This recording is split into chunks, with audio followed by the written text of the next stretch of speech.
मोहक मंगल versus ANI YouTube की इस वक्त सबसे बड़ी लड़ाई बनती जा रही है। पूरा यूट्यूब का कुनबा एएनआई वर्सेस मोहक मंगल की इस लड़ाई पर अपनी नजरें बनाए बैठा है और सवाल ये उठ रहा है, क्या वाकई में एएनआई ने कोई स्कैम किया या ये यूट्यूब में व्यूज पाने की एक होड़ में मोहक मंगल का एक नया दाव है। पूरी कहानी क्या है यूट्यूब की इस लड़ाई की, क्यों सोशल मीडिया पर मोहक मंगल बनाम एएनआई ट्रेंड कर रहा है, पूरी कहानी समझाऊंगा। लेकिन सबसे पहले आप क्या कीजिए, अगर आपने अब तक हमारे न्यूज़ को सब्सक्राइब नहीं किया है, अगर आपने अब तक हमारे एबीसी चैनल पर जाकर बेल आइकॉन की घंटी नहीं बजाई है तो बजा दीजिए भैया, आपके पास नोटिफिकेशन आने शुरू हो जाएंगे और मैं यानी कि आर मोहन तिवारी आपको सुनाऊंगा हर कहानी के पीछे की सच्चाई।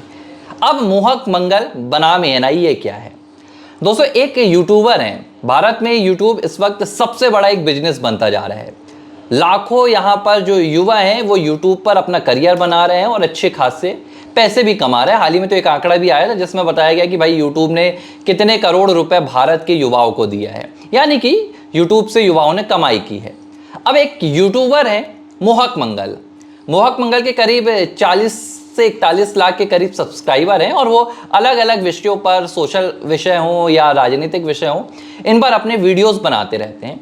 अचानक कल उनका एक वीडियो उनके ही चैनल पर आता है जिसमें वो डियर एएनआई लिखते हैं। एएनआई क्या है? एएनआई यानी कि एशियन न्यूज़ इंटरनेशनल, एक न्यूज़ एजेंसी है जो तमाम चैनल्स को अलग अलग जगह से खबरें देती है, विजुअल्स देती है और ये चैनल एक रकम देने के बाद, एएनआई को एक रकम देने के बाद उनका इस्तेमाल कर लेते हैं। अब इस वीडियो में मोहक मंगल ने बताया कि उन्होंने कोलकाता आरजीकर मेडिकल कॉलेज की घटना को लेकर मई में एक वीडियो बनाया था जिस पर एएनआई ने कॉपीराइट स्ट्राइक दिया है। एएनआई ने कॉपीराइट स्ट्राइक इस वीडियो पर दिया और एक वीडियो उन्होंने बनाया ऑपरेशन सिंदूर पर जिसने एएनआई ने एक और कॉपीराइट स्ट्राइक दिया। दोनों वीडियो की जो ड्यूरेशन थी करीब 9 से 10 सेकंड की थी। मोहक मंगल ने बताया कि एएनआई ने सिर्फ उन्हें कॉपीराइट स्ट्राइक ही नहीं दिया, बल्कि जब इस कॉपीराइट स्ट्राइक की कहानी समझने के लिए और एएनआई को उन्होंने कांटेक्ट किया तो एएनआई ने उनके सामने एक शर्त रख दी। एएनआई ने कहा कि अगर आपको इस कॉपीराइट स्ट्राइक से बचना है, और हमारे पास 6 कॉपीराइट स्ट्राइक आपके लिए ऑलरेडी पेंडिंग रखी हुई हैं जो आपको मिलेगी। और यूट्यूब का एक फंडा होता है दोस्तों, अगर 3 कॉपीराइट स्ट्राइक किसी भी चैनल को मिलती है तो उसका चैनल डिलीट हो जाता है। और मोहक मंगल को 2 कॉपीराइट स्ट्राइक एएनआई से ऑलरेडी मिल चुकी थी। मोहक मंगल ने बताया जब उन्होंने एएनआई से बातचीत करने की कोशिश की तो एएनआई की तरफ से सौदेबाजी की गई, ये आरोप उन्होंने लगाए हैं। और आरोपों में उन्होंने कहा कि एएनआई ने पेशकश की कि भाई आप हमें 45 लाख रुपए दीजिए, साथ में जीएसटी दीजिए, हम आपको इसका एएनआई का एनुअल सब्सक्रिप्शन दे देंगे और आपने जो हमारे जो फुटेज हमारे यूज़ किए हैं उसके लिए आपको कोई पेनल्टी नहीं लगेगी और आपका चैनल भी बना रहेगा। अब मोहक मंगल का इस पूरे मामले में वीडियो जारी कर एएनआई पर यह आरोप है कि एएनआई इस तरह का स्कैम कर रहा है।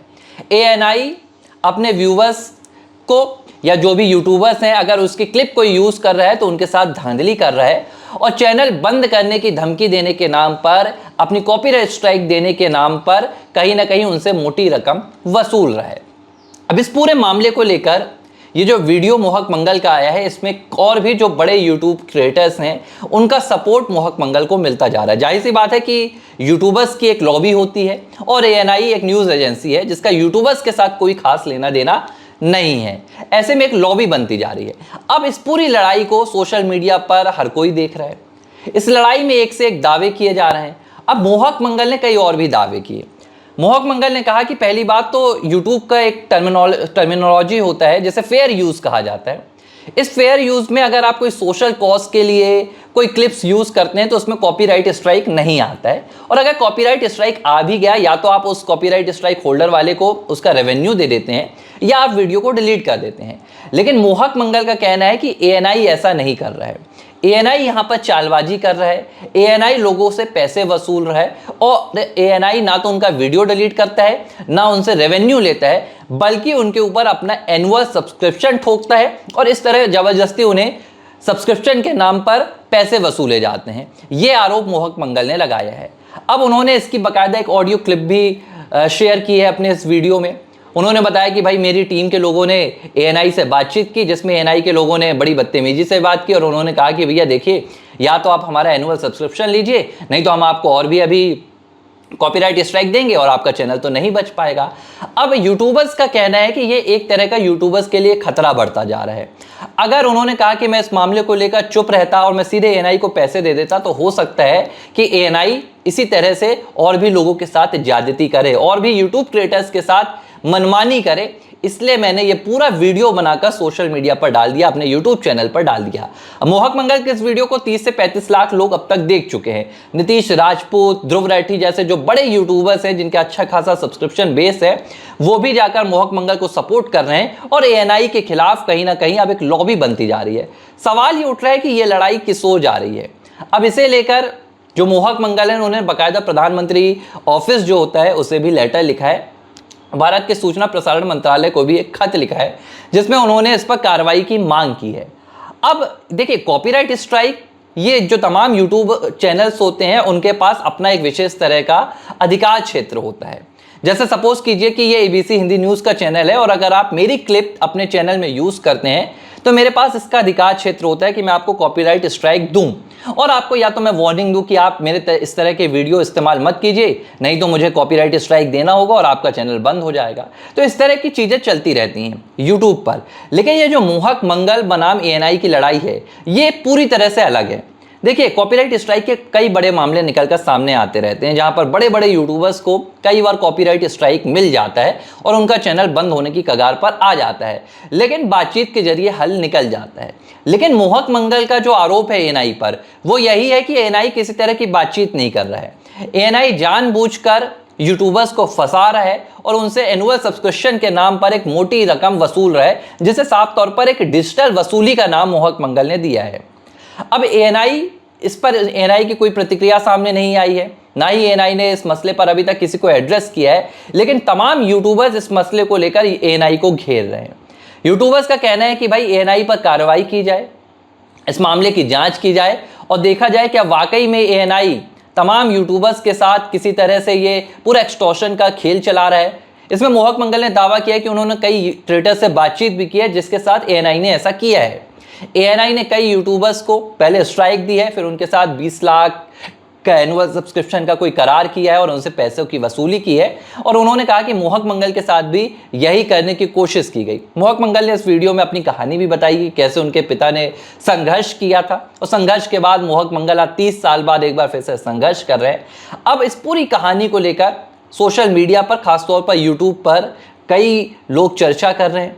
इस मसले पर मोहक मंगल का पक्ष भी देखा जा रहा है और इस मसले पर अब यह भी देखा जा रहा है कि भाई कॉपीराइट स्ट्राइक को लेकर आखिर अधिकार क्षेत्र में ये किसकी जीत है। क्या वाकई में एएनआई के पास ऐसा कोई अधिकार क्षेत्र है जिसमें वो अपनी किसी भी क्लिप के लिए कॉपीराइट स्ट्राइक दे दे? और जो फेयर यूज का मसला यहां पर निकलकर सामने आ रहा है, क्योंकि अमेरिका में ये फेयर यूज का मसला बहुत हद तक क्लियर है, लेकिन भारत में ये फेयर यूज का मसला क्लियर नहीं हो पाता है। अब इसमें मोहक मंगल का पक्ष है कि भाई मैंने जो वीडियोस बनाए थे वो सोशल कॉज के लिए बनाए थे, उसमें मैं अपना कोई भी पर्सनल एजेंडा नहीं चला रहा हूं, इसलिए मुझे फेयर यूज की इजाजत दी जानी चाहिए। हालांकि अब ये पूरा मसला एक बड़ी लड़ाई बन चुका है। इस पर अब मोहक मंगल बार बार ये कह रहे हैं कि मुझे सपोर्ट कीजिए और मुझे कहीं ना कहीं एएनआई से लड़ाई करने में मदद कीजिए। अब एएनआई जो तमाम न्यूज़ चैनल्स को अपनी खबरें देती है, तमाम न्यूज़ चैनल्स को अपनी क्लिप्स देती है, फुटेज देती है, उसकी तरफ से अब तक कोई प्रतिक्रिया का ना आना भी यहाँ पर एक बड़ा सवाल है कि क्या वाकई में पूरे मामले में एएनआई का भी यहाँ पर कोई दांव पेच रहा है। क्योंकि अगर आरोप इतना बड़ा है तो एएनआई को अब तक सफाई भी देनी चाहिए। हालांकि बड़ी कंपनी है एएनआई, कई तरह की हमारे पास न्यूज़ एजेंसी होती है, पीटीआई होती है, एएनआई होती है, रॉयटर्स जो इंटरनेशनल न्यूज़ एजेंसी भी है वो भारत की नहीं है, लेकिन ये तमाम न्यूज़ एजेंसी होती है। तो अब इस पूरे मसले पर सोशल मीडिया पर बहुत तेज लड़ाई चल रही है, वीडियोस बना रहे हैं लोग, कोई मोहक मंगल का सपोर्ट कर रहा है, कोई एएनआई का सपोर्ट कर रहा है, लेकिन जिसने खास तौर पर इस पूरे मसले में तवज्जो दी है वो एक चीज़ है, एक की सोशल मीडिया पर अब लड़ाई बढ़ने लगी है और सैटेलाइट से ज़्यादा अब यूट्यूब पर, डिजिटल मीडिया पर लोग तवज्जो दे रहे हैं। और यहाँ पर मोहक मंगल बनाम एएनआई का जो केस है वो यही बता रहा है कि भाई कहीं ना कहीं जो यूट्यूबर्स हैं अब उन्हें बढ़ने से रोकने की कोशिश भी कई कंपनियां कर रही हैं। दूसरी बात यह कि जो फेयर यूज़ का मसला है, इस मामले में क्या यूट्यूब अब किसी तरह की नई पॉलिसी देगा? क्योंकि भाई 4 मिलियन के करीब सब्सक्राइबर मोहक मंगल के भी हैं और मोहक मंगल ने यूट्यूब को भी कई तरह के लेटर इस पूरे मामले में लिखे हैं। तो यहाँ पर यूट्यूब भी अब तय करेगा कि वाकई में किसी तरह का यहाँ पर फॉल्ट जो है मोहक मंगल का है या एएनआई यूट्यूब की टर्मिनोलॉजी का, यूट्यूब की पॉलिसीज का मिसयूज कर रहा है। और तीसरी बात देखनी होगी कि क्या किसी तरह की सरकारी कार्रवाई होगी, क्योंकि यहां पर पीएमओ को सूचना प्रसारण मंत्रालय जो भारत सरकार का है उसे भी बकायदा खत लिखा गया है और कार्रवाई की मांग की गई है। लेकिन जो भी हो, सोशल मीडिया पर इस मसले को चर्चा बहुत तेज है और अब मोहक मंगल बनाम एएनआई की ये लड़ाई लगातार बढ़ती जा रही है। एबीसी हिंदी न्यूज, आज ही जुड़िए हर खबर के साथ।